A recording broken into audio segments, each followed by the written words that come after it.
What is up YouTube, and welcome to this Lovecraft Country episode 2 video. The show continues to be great after last week's powerhouse episode, and it looks to me like HBO actually have something of a future mega hit on their hands after Watchmen sort of flopped. Full disclosure, I've only watched the first 2 episodes of Watchmen, and it just wasn't really my cup of tea, to be honest. So before we jump into this full breakdown, please do consider subscribing with notifications on and giving the video a thumbs up if you enjoyed it. We also have a growing Discord you can check out down in the description below as well. I'd love to see you there and chat all things geek. So we open with the crew living their best life and having everything they ever wanted. And George has a library and Letitia has access to fancy clothes that just funnily enough actually fit her. How very convenient. The Jeffersons theme plays, which was a sitcom featuring African Americans who are able to move into a nice neighbourhood. And that's going to be the theme of next episode. But Tick looks out of the lodge and it's clear that they are just actually prisoners. We meet William, who is Christina's sort of but not boyfriend, who's blonde like her father, and part of me thinks that he's actually a Braithwaite, and we get in some Game of Thrones incest going on. The alarm goes off and it says that it's time for lunch. How absolutely lovely. But Tick wants to know when his father will return from Boston, but that isn't going to be answered anytime soon.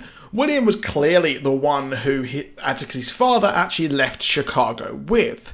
William explains that Titus Braithwaite actually built the lodge for his order members to dine in peace, but he died in a great fire in 1833. The fire burnt the whole lodge, but didn't kill everyone, and, well, he is actually kind to people who gave him his fortune, which is actually slaves. Tick's ancestor was a slave impregnated by Titus, who later escaped. The fire is clearly the same thing that happened at the end of the episode, and this ritual seems to always fail. How very unfortunate. Now, one problem here is that Letty and George somehow forgot that the final battle of last episode actually happened. We know that the cause of this is the weird sort of whistle that the Braithwaites and the people in the village actually have. It is also able to actually control the monsters that surround the village, who also seem to be adored, which is very, very weird. They're being watched, and their car has also somehow survived their crash, so it's most likely repaired, or actually repaired just using magic or some sort of occult. They go to the village, which is a creepy European-style village, and a horrible woman with actually very cute doggos there is blowing the whistle, and there is a stone building used to keep meat in because there's monsters around, which she alludes to being black people there in thinly veiled racism accusations. And, well, thankfully she got wrecked in this episode. George finally remembers that Tick's mother said how she was an ancestor of a slave owner who died in a great fire. Now that makes sense because, well, that's actually the truth. They deduce that Atticus is a descendant of Titus Braithwaite and the Titus Braithwaite lineage, as they are attacked by Shoggoths again, but like I said, Christina can actually control them, which is very, very weird, and everyone but Atticus seems to actually forget everything once again. Atticus finds a man being what looks like experimented on. It's Mr. Braithwaite, the descendant of Titus, and someone who likes to have his flesh given to other people, just like Adam, who gave his rib to create Eve. That is one liver and onions dish that Doug Funny definitely would not eat, even for a date with Patty Mayonnaise. He mentions Genesis 2:19, which was a painting of the Garden of Eden, and Adam sending animals to their right place. Samuel wants to put everything in its place. No, he's not a Radiohead fan, but it's thinly veiled as wanted to have a traditional life with men on top and minorities trampled on. What an absolute douchebag. Thankfully, he looks like he goes through telegenesis at the end of the episode and is gone for good. Or will he return? Now, while this is going on, George actually finds a book called The House on the Borderlands.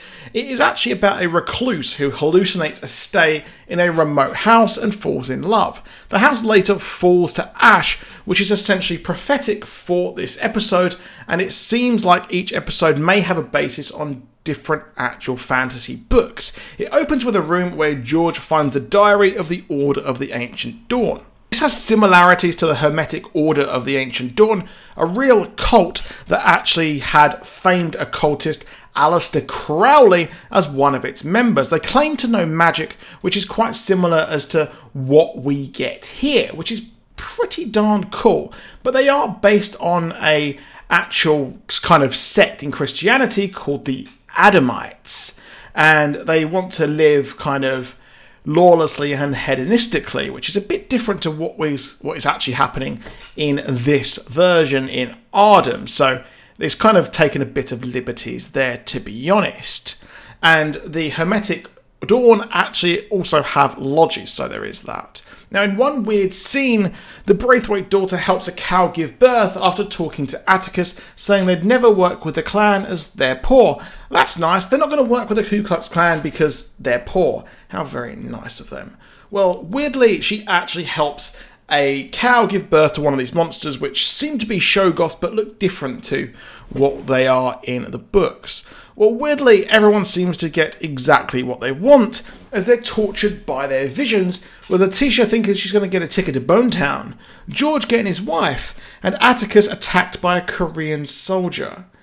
But I think his PTSD actually stems from killing a female, but this is all sick entertainment for the dinner guests, and that ties in there with the Borderlands book.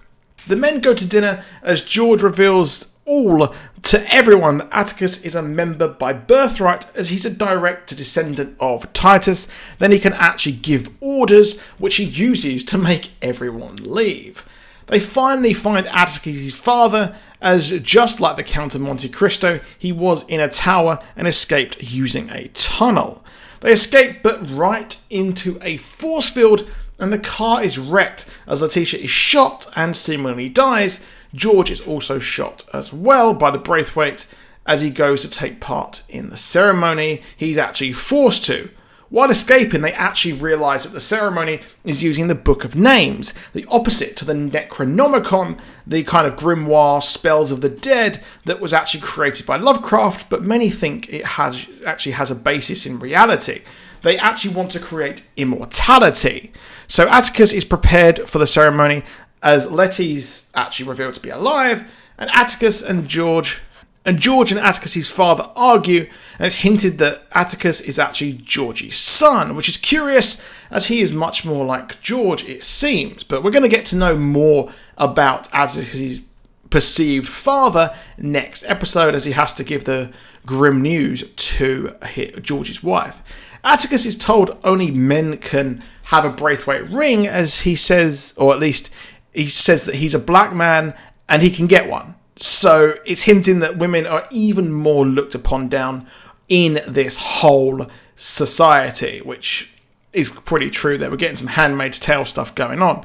The ritual starts, and it seems they're opening a portal to create or go to the Garden of Eden as he sees his pregnant ancestor. Angry, he seems to conduit the power into destroying the lodge, which is what I think his ancestor did, to be honest. And over the ritual, the poem Whitey's on the Moon plays, which actually highlights the hypocrisy of black people struggling to make ends meet, pay for bills, etc., as white people spend millions to land on the moon. But it all goes wrong and the lodge collapses, and well, everyone but George actually survives. Overall, I really liked this episode. It was faster than last week's slow-paced episode, and it was 60 minutes, but it actually flew by, and I really adored it. Now, next week, we've got an episode called Holy Ghost, and Letty finally gets her wish of moving into a white neighbourhood as racists actually try to chase them out. The house is actually haunted. George seems to have actually survived, maybe as a ghost or something like that, as he seems to haunt his wife, but he didn't actually die in the book. So there's a lot of changes that are actually coming. I'm interested to learn more of Atticus' heritage, and it seems he can use magic, and he just needs to learn how. And I think that's going to be an underlying current throughout all of these episodes. Next episode is actually based on the second story in the book, Dreams of the Witch House. So overall, I thought this was cool. Next week looks interesting, and I like the anthology style thing that they're actually doing, but it seems like they're threading them through a bit more because the others everyone wasn't really involved in each story in the book. So it's going to be exciting to see where it goes. But that's it for this video. Please drop a like. Please do subscribe, and I'll see you soon, and goodbye.